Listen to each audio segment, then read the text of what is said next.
Welcome, everyone. We are here today for Motivational Mondays, and this is the Own It team.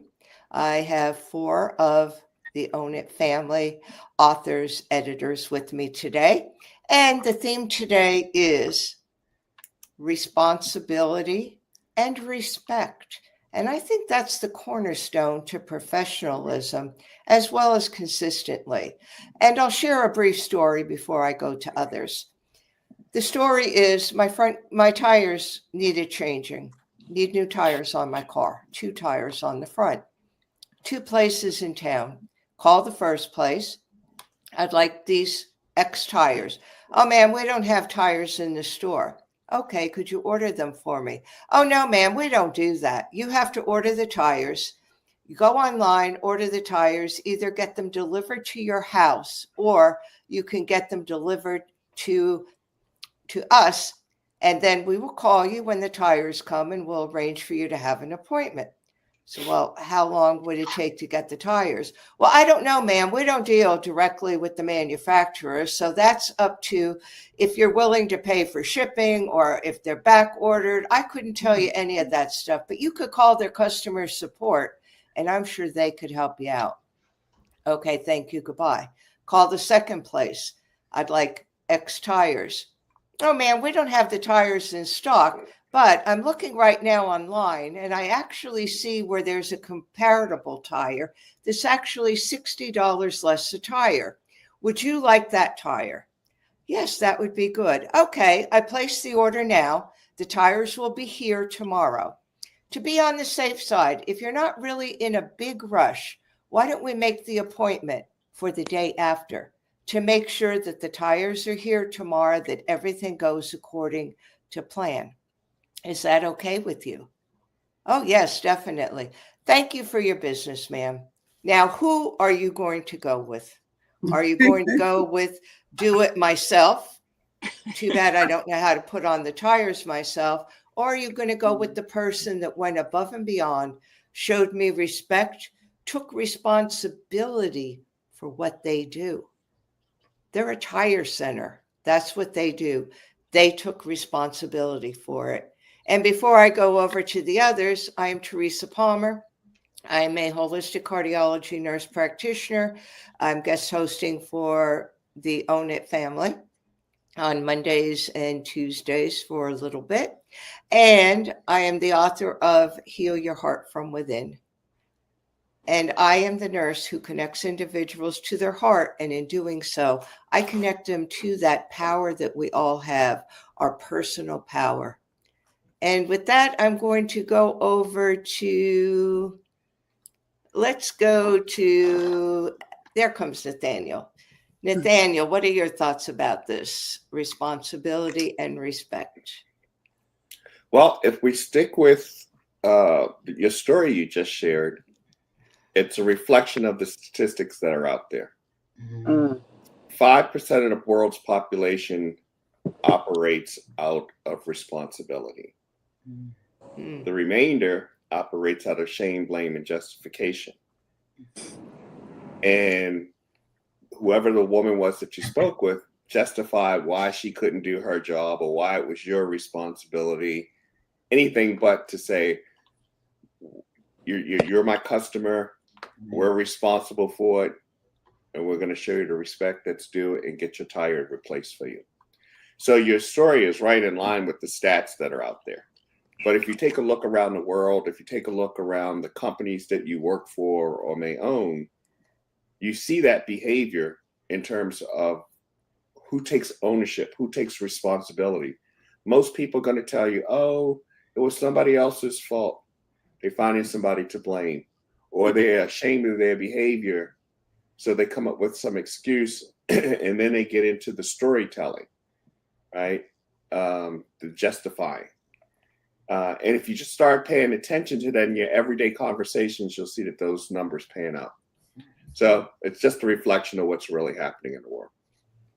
And it's a sad reflection of what's happening in the world. Sorry to say that, but it's really sad. Dr. Durain, what are your insights?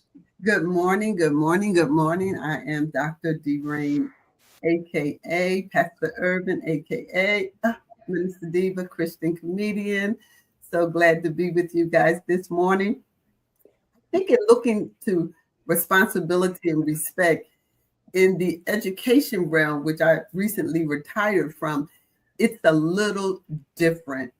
We work on customer service from the time someone walks into the office. And oftentimes we actually teach our staff members, our teachers, and even our administrators to immediately take responsibility for the situation, even if you had nothing to do with it.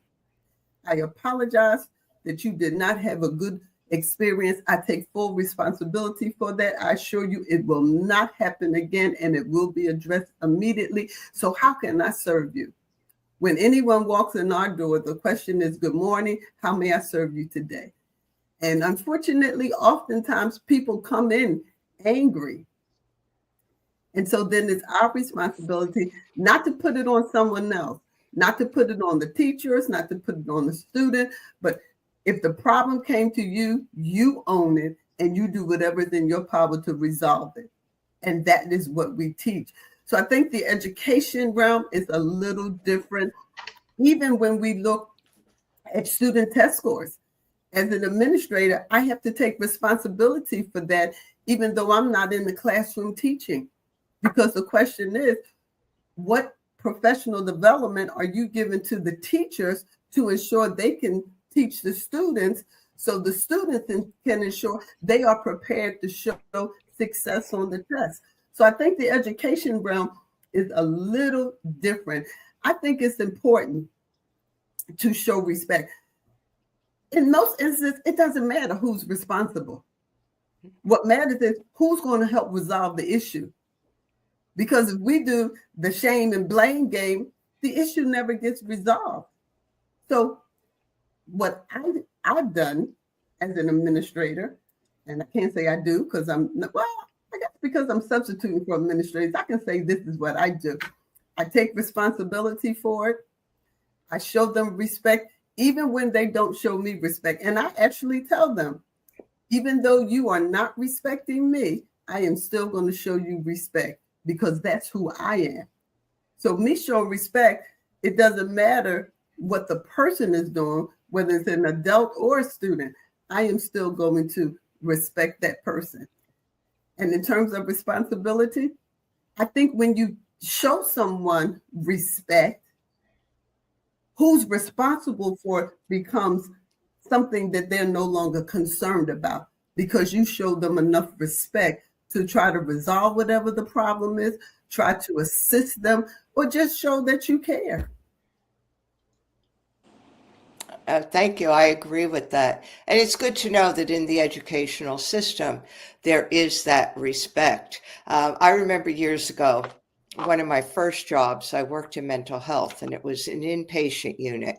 And our secretaries were on the bottom floor as you came into the university hospital or center, I should say. And there was an Alzheimer's unit, there was an outpatient Alzheimer's care unit. And then there was our inpatient secretary and unit. And the inpatient secretary actually put a note on the front of her desk that said, if you're here for the Alzheimer's clinic, I'm not the person to talk to. And she had the sign up for about 2-3 days before somebody complained about it. And then she got fired for it because you can't do that. You direct the person to the right way. And when she got fired, she said, well, it wasn't my responsibility. Why did I have to take responsibility? People should have clear directions and they should know whether they're going right or left. I don't need people bothering me all day. Well, that's not somebody that you want working with you and somebody that you want working with you in healthcare. So I agree. And now, what about if you're the entrepreneur? What if it's your business? What about respect and responsibility? I'm going to go to Tiffany. Yes, well, I was going to actually take it before I go into the entrepreneur aspect of it. I come out of human resources, and human resources is responsible for everything and has to handle everything with a very high level of respect, regardless of it being the employee or the CEO, CTO, whoever it is in the company. I've been in customer service for many, many years, and for me, I love that human connection. I think that that's what we're lacking here, is that human connection these days, because of where we are with technology. People are very quick to just say, yeah, go online and go order it. Go to Amazon and go get it, and then I'll put it on. It's the easy way. People have gotten a little lazy and a little lackadaisy. And in doing that, that's where that disconnect comes from. Now, when you're dealing with clients and you're an entrepreneur, and you maybe have some people working for you, you want to really treat them as family and treat them with respect, so then they also want to take responsibility in your business. They want to take responsibility because they feel like owners, because you have shown them the respect. You're giving them the numbers. You're sharing, the different things that are going on behind the scenes. You don't have to share too much if it makes you uncomfortable, but just enough to make them feel included in it. And I feel like that will make your business thrive, because you have people that are respecting the business, they're respecting the people that are coming in, and they're taking responsibility for it, because again, they feel that they feel included. Yeah, I totally agree. Thank you so much for that. And now we're going to go to Jacqueline, and she's going to give her insights on this. Greetings and great day, everyone. Everyone has made such perfect points. And when we talk about respect and responsibility, I want to just include that human aspect that seems to be lost. Sometimes we have to take a step back and look at things from a more divine lens. And that doesn't mean anything about religion. It means that we have to look at things from more of a human perspective. Because of the technology, there's a human aspect that people think that they don't need anymore. So when I think about respect and responsibility, I just don't hear the moral obligation of, is it my job or is it not my job? But I hear the more spiritual invitation. Am I communicating with this person as another human being?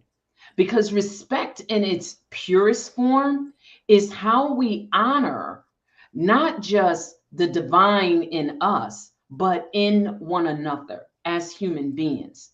So it's not about agreeing with every viewpoint, but it's about recognizing that I am interacting with another sacred being.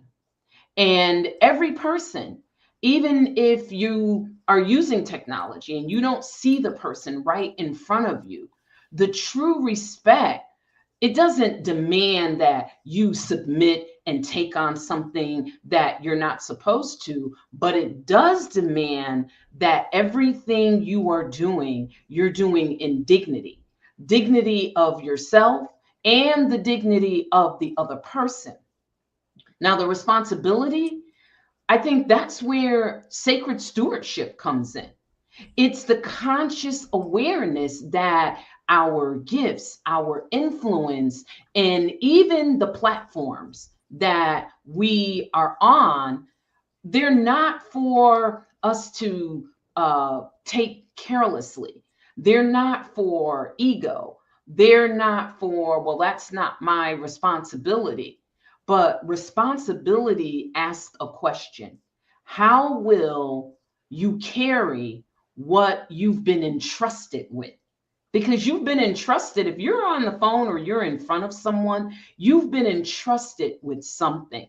So now if I were to take that to a woman's perspective and say that as we as leaders, as we don't fall into over masculizing everything where, well, I have to act just like a man. I have to be hard. I have to be tough. But when we allow our energy just to flow naturally, then we stand firm in truth, but we remain tender. We lead with integrity, but we move in compassion. And we hold people accountable, not to control them, but actually to call them up to a higher standard. And to go to Dr. Durain's point, what I just shared, that's what's missing in our leadership teaching. That's missing today. As Tiffany and Nathaniel gave the stats, and Dr. Durain talked about what's not being taught. All of this has to come together, but it all goes back to the foundational values of maturity. The reminding us that leadership is about serving, not necessarily being served, or, well, that's not my responsibility. You got to go over somewhere else. Not from us overgiving and depletion, but from us being in overflow of knowing that we are human beings and we are dealing with another human being. I totally agree with you. And I think what's missing is really that we're too much in our head. Everything is boom, boom, boom, XYZ. There's no, it's black or it's white. There's no gray area. Either this is my responsibility or this isn't my responsibility. And that's the way we think, that linear thinking. And what we really need to do is get our heart more involved in things, to lead with compassion. When you're an entrepreneur, and say you're the solo person, now 6 months ago, I had contracted with someone to help me with a project. It was actually my website. It didn't get done. I finally was able to get out of the situation. I contacted somebody, and the person said to me, well, when would you like the website? I said, well, at this point, by the end of the year. He said, I could have it to you in 3 weeks. He said, I like to underpromise and overproduce. He said, that's how I built my business. As we talk further, it turns out that he lives in my neighborhood, and he's built a thriving business on picking up the ball that other entrepreneurs dropped. He thought my story was not unusual. He said, you don't know how many people take on so much work and they can't finish the work. They put it aside. He said, some of them actually forget about the work that they have to do for clients. And it's all about consistency. How do you show up? Because consistency is also respect and responsibility. If I tell my followers, my subscribers, my clients that I'm going to send them every week, I'm going to send them a newsletter and give them helpful tips on, say, breathing techniques or whatever. Well, if I don't do that, I'm not respecting them. And yet I came across a situation somebody was telling me where they were doing a newsletter for an organization, and they got some paid ads. They got people in the local community for paid ads. Well, this person took on a lot of work. She didn't get it was an October newsletter. She didn't get it out until the 30th of October. Okay. All the vendors that had all these Halloween specials and all these things dropped from the newsletter immediately. And she said, well, it was still October. What's the big deal? Now, how is that being respectful? How is that taking responsibility? And how is that being consistent? Have to be consistent, whether it be on social media, whether it be in person on Zoom. And that brings up, do you come on time for meetings? If you're having a meeting with somebody on Zoom, are you on time? Or do you figure they could just wait for me because they need the information that I have to give them. To me, that's not acceptable. If you're going to be late, send an email, send a text, letting people know that you're going to be late. So I'm going to go back to Nathaniel, and he's going to give us his perspective and insights. Well, time is important.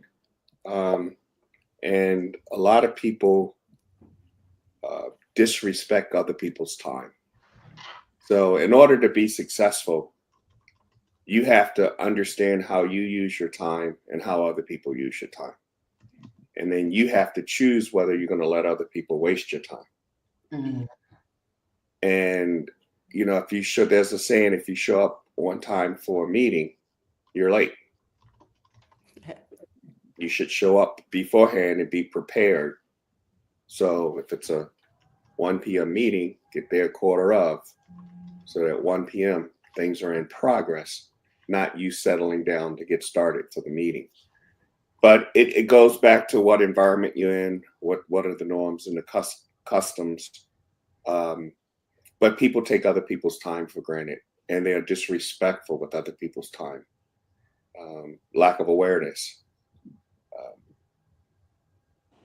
So, you know, going back to the conversation of being respectful, I don't think people look at the way that they use other people's time and see that it's disrespect. They think they're looking at, well, it's my position, or they're looking at themselves and how they fit into the equation, or how they think the world's supposed to fit into their equation. And it's very disrespectful. So it's a good topic to be discussing. Yeah, you're absolutely right. And, you know, to me, responsibility is also consistency. And like you said, showing up ahead of time. If you're speaking on a stage, and I had spoken one time at the Mayo Clinic in Rochester, Minnesota, and we got there 25 minutes ahead of time because you had to know that your PowerPoint was working, that your mic was working, that the video was working, that everything was working. Because once you go on stage, it's too late.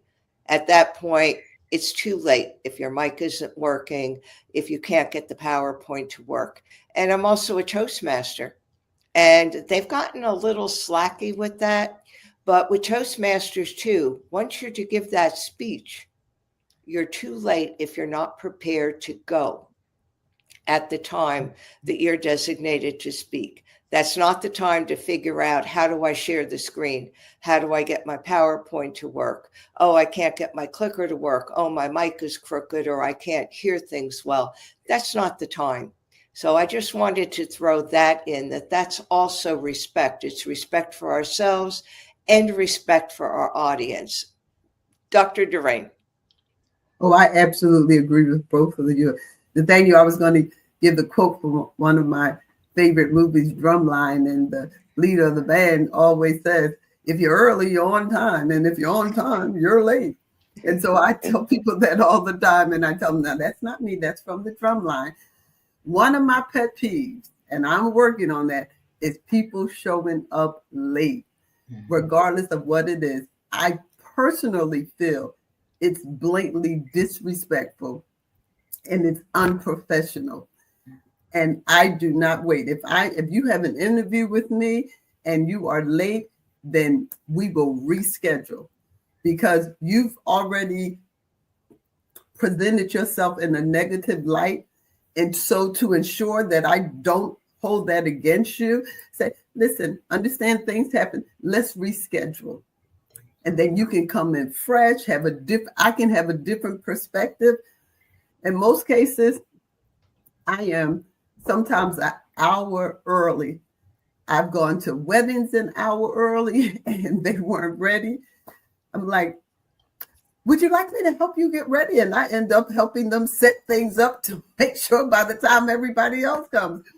And then, of course, I have people who know I'm always early. And they like, yeah, we knew you were going to be early. So here, we had this set aside for you so you can put this together for us. I think it really shows a lack of respect and professionalism when you don't honor people's time. the word of God tells us to love our neighbors as ourselves. We show up for ourselves. We make sure we have what we need when we need it. Why not show others that same respect, regardless of who it is? And when we talk about respect, one of the things that I do with students, I call every student, female student, ma'am, and I call every student sir, whether they're in kindergarten and high school. And some of them will say, well, I'm not a sir. I said, of course you are, because you're a young man. And then they go, oh. And then someone will say, well, I think I kind of like that. And then if I don't, they say, oh, Miss Irvin, you didn't say sir. Oh, I'm sorry. I was in a rush. Let me come back. So I do. I think it's important that we show respect for everyone, just as we want to be respected. Do unto others as you would have them do unto you. And I sincerely believe that. So I am very respectful of people's time, because people's time is very valuable. You may not know what they have scheduled. And if you're 15 minutes late, then you may have pushed back everything else, and then you make them late for other meetings. And I just think that we should not do that. So yeah, that's one of my keys. I'm praying about that, because that really, really sends me to another level when people are not on time, because I do take it as being blatantly disrespectful. Oh, thank you so much for that. And Tiffany. And excuse the internet issues I keep having, dropping in and out. But no, going back to the consistency, when you promise to show up, when you have a responsibility to show up, you say that you're going to do something on a day, you need to do that. Like our magazine, we come out on the 15th of the month. If we're going to be a little bit late, I do communicate that. And that's the thing. Communication is key. If something's going on in the background that you can't control, you need to go ahead and take that responsibility and share that with the people that you're working with your customers that are expecting something, so they understand the pain factor that maybe you're going through, so then they can, show you a little bit of grace. Now with the time thing, yes, showing up on time, especially being in HR, okay, I used to have to reprimand people for not showing up on time, and that is definitely a pet peeve, and I'm working on it too, Dr. Shireen. I also run a Wellness Wednesday, and right now people that promise to show up, and if they do not show up on time, we can't have the meetings that we need to have. We can't do some of the things that we need to do. So timing is everything, and it is disrespectful when you don't, when you say you're going to show up and you don't show up on time. It is definitely disrespectful to people, in their time as well. So I definitely agree on everything that everyone is saying this morning, and this is very, very important to a very, very important topic, Teresa. So thank you very much. So can I throw a monkey wrench into the mix? Sure. There are things that we know,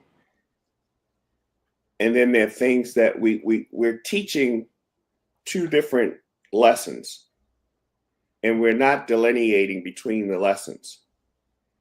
And then when people get it wrong, we have issues. And I'm going to HR, right? Because we're talking about being on time. And as a former corporate executive, when I'm going to a meeting and I'm the head person for that meeting, I can walk in 20 minutes late, and people better be sitting there. And they know that they better be sitting there. And I don't have to have an excuse. But if I walk into a meeting and I'm not the head person, I better be sitting there. And I better not leave if the people above me aren't there on time. It's one of those unwritten rules, right? So we're teaching two different things. And then when people, and we're not delineating between them. And then when people say, well, if they can come in late, I can come in late. Or if they, and it's like, okay, so how do we correct the ship without having some open, honest dialogue about why it's happening? We're leading through demonstration, right? And it's easier to follow the demonstration than it is to listen to the words. So I just thought I'd throw that out there for the discussion that we're having here. I love that. I would like to comment on that, if that's okay. I absolutely agree with you. And I am that person who would come to the superintendent and say, sir, with all due respect, we were waiting for you for 30 minutes. That's not the example you want to say, but they know me. Everybody knows me. They all know I'm very respectful, but I'm the person who always calls out the pink elephant in the room.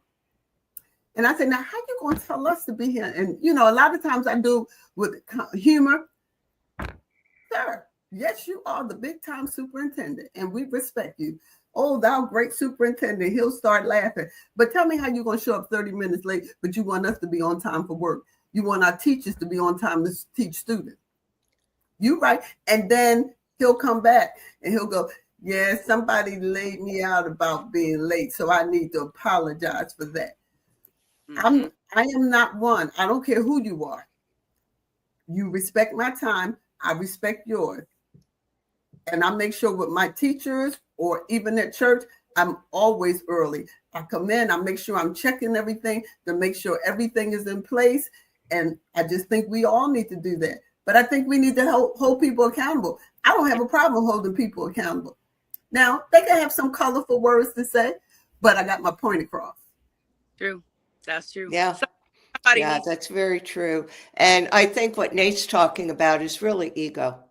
You know, I've seen it a lot, not so much anymore in the medical profession, but I know one time I was scheduled to give a slideshow presentation and talk about a patient. And the doctors decided they were showing up late. Well, I waited 10 minutes, I packed everything up and I left. And they could not believe I did that. I said, well, my time is as valuable as yours. And they were stunned. So again, when you're working from your ego and you're not getting your heart involved, you know, a compassion, respect comes from the heart. It doesn't come from the head, and it doesn't come from the title that you have. I mean, that's kind of, I think that paradigm is changing. That's kind of the old school, the changing of the guard. We are going a little bit over time, but I think it's necessary that we do this. So I'm hoping people stay with us. Jacqueline, your thoughts on everything?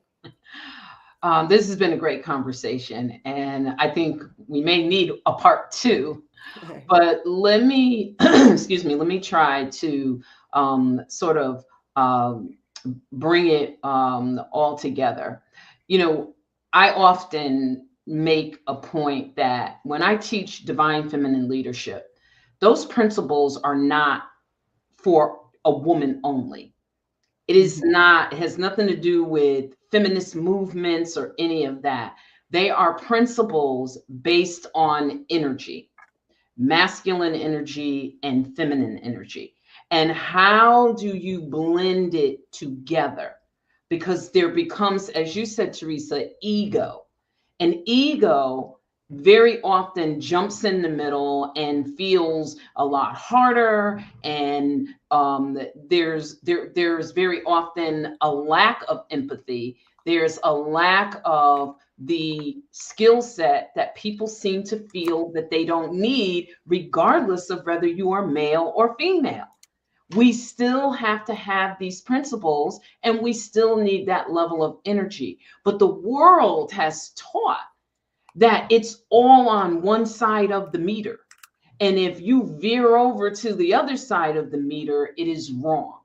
And I think the lack of respect, that's a big piece of it. So I try to remind people that respect begins with how we talk to ourselves first in private, because what we do and what we think is what we are going to display to others. And then responsibility begins with how we show up in public, especially when maybe no one is watching. Are you showing up on time? Or are you just casually not respecting someone's time? And see, these things are very important in every role of our life. whether you're in corporate, whether you're in community advocacy, in your family. Because what we do in our family is how our family is going to show up to the world. So regardless of where we are, entrepreneurship, our responsibility is to carry the light of respect with the accountability and responsibility without losing, again, I keep going to the humanness, the softness, and making sure that it's all integrated together. You know, the world teaches us authority through dominance. And I think to Nate's point, that authority through dominance is what causes someone at a higher level to feel that they don't need to respect the rest of the people in the room's time. But when we are operating from that integrated energy, it teaches us leadership through what? Honor. And that honor is our respect in action. So if I could leave a thought with us for reflection on respect and responsibility, I would, I'd throw some questions out there and say, when you think about how you show up in real leadership, whether you're in a boardroom, you're an entrepreneur, you're in community advocacy, or you're in a pulpit, or if you're even at home, how you show up, it really comes down to a couple of things. One, are you coming and are you doing things from your soul? That has nothing to do with religion. Are you coming from, as Teresa said, are you coming from your head or are you coming from your heart? Because our soul and our heart is very important. And then there's just the piece of it is that the respect and responsibility, they're not just virtues. They are our inner being posture that comes out. Respect honors, responsibility honors. And when we embody both, then we lead from a wholeness that we are firm in our truth, but we are tender and we are empathetic in providing grace. We stop leading from validation and ego, and we start leading from who we're intended to be at our core. And I'm going to throw a last, and this is going to be a dig, but I'm going to put it out there anyway. Dr. Durain, and I say this because you and I both are pastors, one of the greatest offenders in leadership, my experience, is in the faith-based area. People show up late. If somebody invites you to come and to speak and people show up, people should not be singing themselves to death, trying to keep people engaged while you take hours to sit and meditate over what you're going to say and read and we've got this where we have over spiritualized things and forgotten about the people. And you're in there supposedly getting in your zone. You should have been in your zone before you showed up, whether it's a church or community center, whatever it is. You should have been in your zone before you showed up. When you in the door, you should be ready to walk to the podium and say what you are supposed to say. All of this entourage and things that people are doing is very disrespectful. And what is not being realized is that level of disrespect is what is preventing the rest of the world from changing and coming to a place that is going to bring some order and remove the madness. We are in madness because at the leadership level, and I'm speaking about the faith-based community, we're out of order and not giving the level of respect that we need to. So Dr. Durain, I am with you 100%. You teach people to respect you based on how you show up. And I'm with you 100% that, you know what? I'm not afraid to start if it ain't but one person in the room. That's right. Because obviously I'm meant for that one person. I don't have an issue with that. I'm not waiting. Don't tell me we're going to give more time and now it's 30 minutes and it's 45 minutes and people start strolling in. They're going to miss half of what I had to say, because I'm going to start because one person respected the invite enough to show up on time. I'm going to start on time. And so I know we kind of went on a tangent about respecting time. So that's why I said, Teresa, we may have to come back for a part 2. But I think definitely. Yeah, I think definitely. Because Teresa, can I just say something? 30 seconds. You 30 seconds, because we've 30 got to seconds. respect You are so on point. I our start service if subscribers. I am the only person there, out of respect for God first and foremost. And as the people trickle in, I start on time. And that's a rule at our church. Nothing starts 1 minute after time. We start on time. If you are the only person there, you go forth and do what God has called you to do. Thank you so much. And with that, we're going to end. I think we all agree that leadership, responsibility, entrepreneurship, respect, on consistency, being on time, all comes from the heart, getting the heart and brain working together. So thank you, everyone. It was a very interesting conversation. We do have to have a part 2. And with that, I'm going to take us out.